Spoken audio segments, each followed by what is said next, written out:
In this presentation, I will analyze how Fidel Castro was able to extend his harmful ideas around the world and at the same time to destroy the life of Cubans. We will analyze how he was able to achieve that goal by analyzing 4 essential aspects of Fidel Castro regime in Cuba.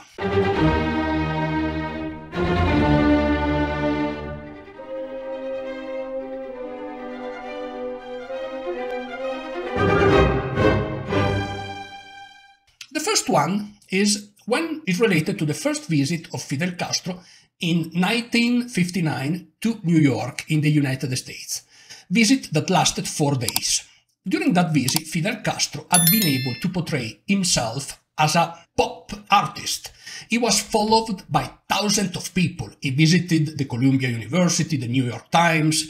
He was giving also at that time a speech with there were thousands of people, so close to 20,000 of people listening the brilliant word of that nefastos leader. So the first aspect of the 4 is how was able Fidel Castro to mislead so many people around the world, and especially rich people, what we know nowadays as the radical sheiks. These people, the radical sheik, are people that live well. Usually they live the luxury of wealthy people.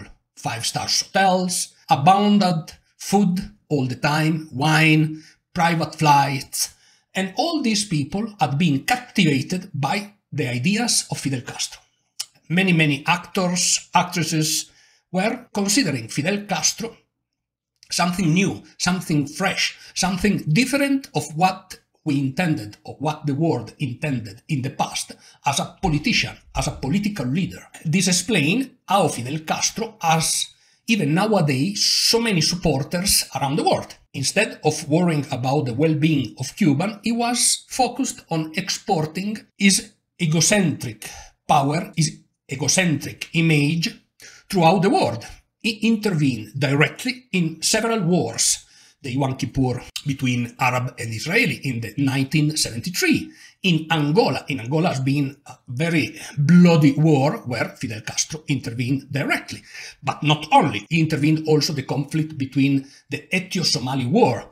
So it has been very active in order to export his egocentric power throughout the world. Somebody betrayed Che Guevara, and probably the one that betrayed Che Guevara has been the same Fidel Castro. Why?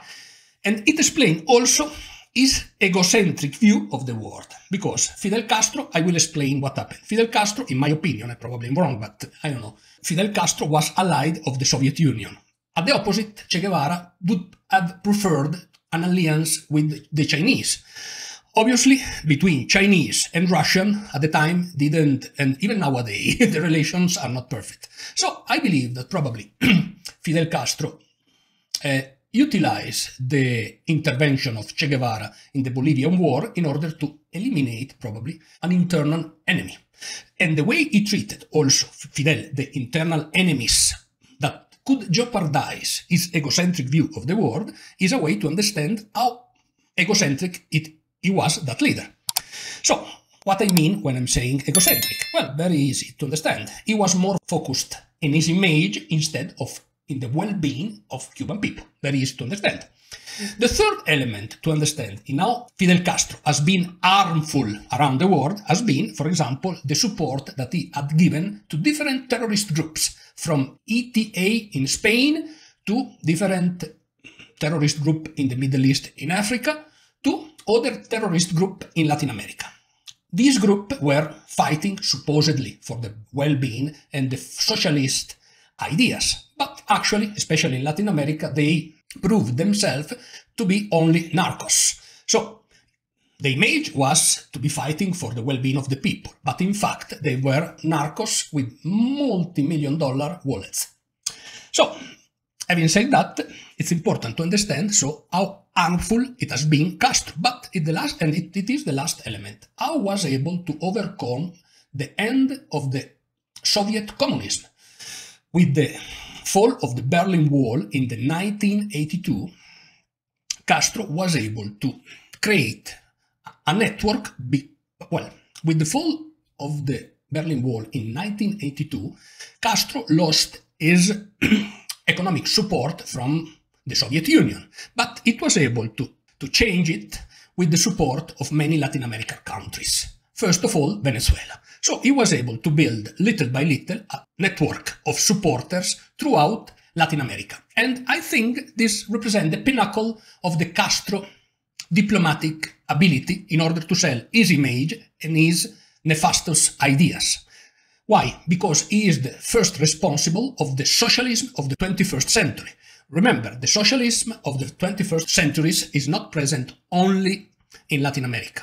Probably in the extreme north of America, in Canada too, there are some forms of socialism of the 21st century. Probably in Spain and other European nations. So, this is the evolution toward the new social communism is due also to the activity and the work of Fidel Castro. So, thanks to his activities, he finds in Venezuela a great economic support by the dictator of Venezuela, Hugo Chavez. Obviously, when you compare Fidel Castro with Hugo Chavez or Nicolás Maduro, you see, and when you listen to the three ideas and the three speeches, you immediately understand that the cultural level of Fidel was extremely above to the other two. The other two were, a little more, let's say, a little bit more limited.